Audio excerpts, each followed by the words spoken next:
This week, back by genuinely popular demand from last series, we're going to bring you another quick-fire episode. And nothing if not topical, we're going to cover a sub-collection of Jono's sublime sketches that feature or focus cars and driving.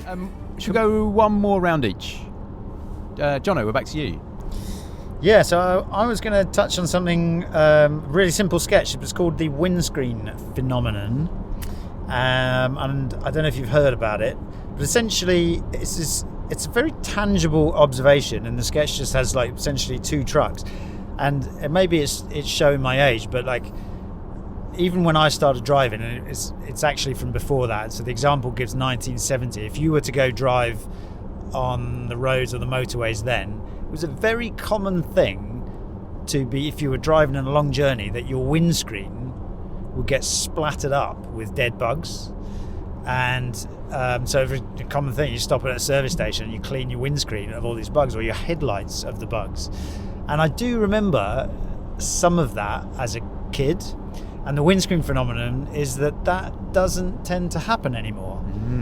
And that if you go on a long journey, you won't tend to have to clean off loads of bugs from your windscreen. Case in point, look ahead. Yeah, it's a perfectly clean, clear windscreen with not a single dead bug on it, which obviously is sad for any dead bugs. But what it shows is that there are way fewer, potentially, flying insects around than there were 30, 40 years ago. And insect numbers, I think, are quite a difficult thing, as you can imagine, to keep track of. Very. So, like, you know, how do you know how many of any particular type of fly there is around in the world at any one point? And the answer is it's very difficult to find out.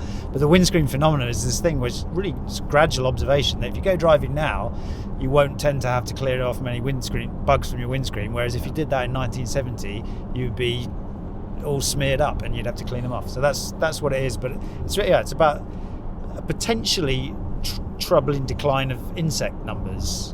It is in the wild. Yeah, I find it really interesting and want to know more about it because of that. What you're saying, Jono, that it is actually very difficult to measure. This metric, and so it's something that's it's almost quite perverse way of trying to track it or have any kind of measuring or monitoring of it.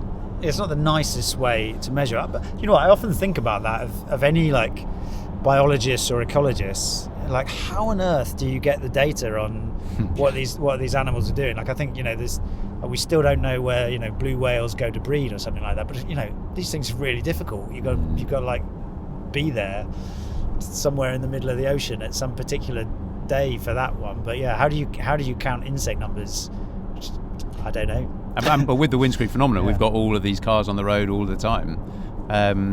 I read a couple of studies about this. There was one in Denmark between 1997 and 2017. Through a concerted look at the number of dead bugs on windscreens along two stretches of the same road, an 80% decline was measured between 1997 and 2017. That was on this one road in Denmark. Maybe there were special considerations to take in there, and another one in the UK in 2004, 40,000 people attached sticky films to their license plates, and from that it was kind of averaged out and concluded that you'd get one insect collision every 5 miles on average.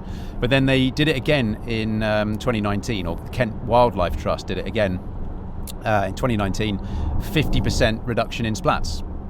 And then the Kent Wildlife Trust did it again in 2021. It showed a 72% reduction since 2004. So, I mean, if you look at those two studies, a definite decline. Yeah, so and I think, you know, insects are the base of the food chain in many ways, and so much eventually relies on them, just like plankton in the sea. It's insects on land and in the air. And the plankton of the air. Yeah, and so I don't know, when I read about this, I guess it's easy to think about insects as like pests or annoying, or they bite you, or they land on your food or whatever. But actually it gave me a slightly different perspective actually to treasure them and realize how important they are, and actually you should be really I mean, it seems really weird to say it, doesn't it? You should be really glad if there's loads of like flies buzzing around, or lots of insects in some area. Nobody ever says that, but actually, it's really important. It's like a necessary inconvenience, right? Yeah. For a sustainable world. As you said, John, I think it's very difficult to measure certain insect levels. It does seem to be pointing to the fact that there is a large reduction happened in the last 20 years and certainly probably the last 50 years. There's also a lot more cars on the road, and so I wonder if that has any kind of effect.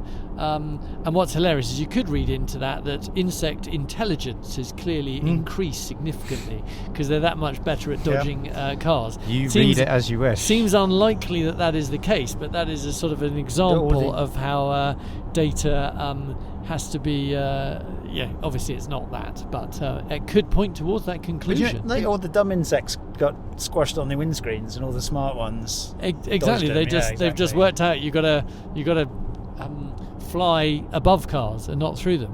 And I do genuinely sometimes think about, when are the animals going to kind of work some of this stuff out? Like, why are cats and like. And why is it all down to humans to prevent the decline of the Earth? How come?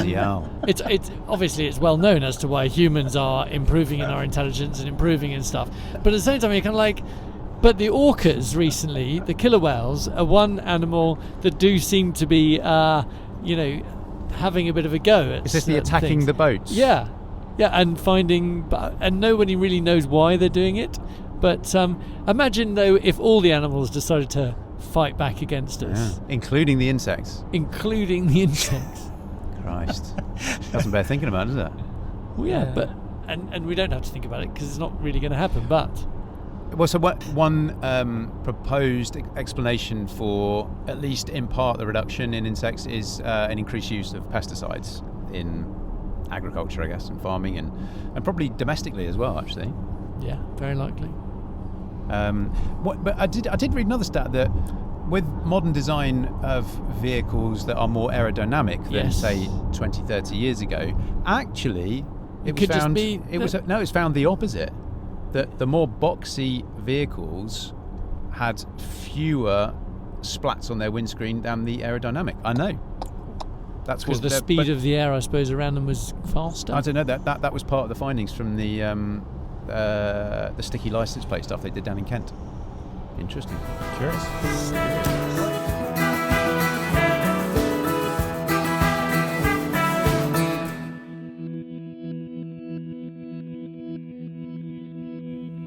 All music on this podcast series is sourced from the very talented Frank Cinelli, and you can find loads more tracks at frankcinelli.com.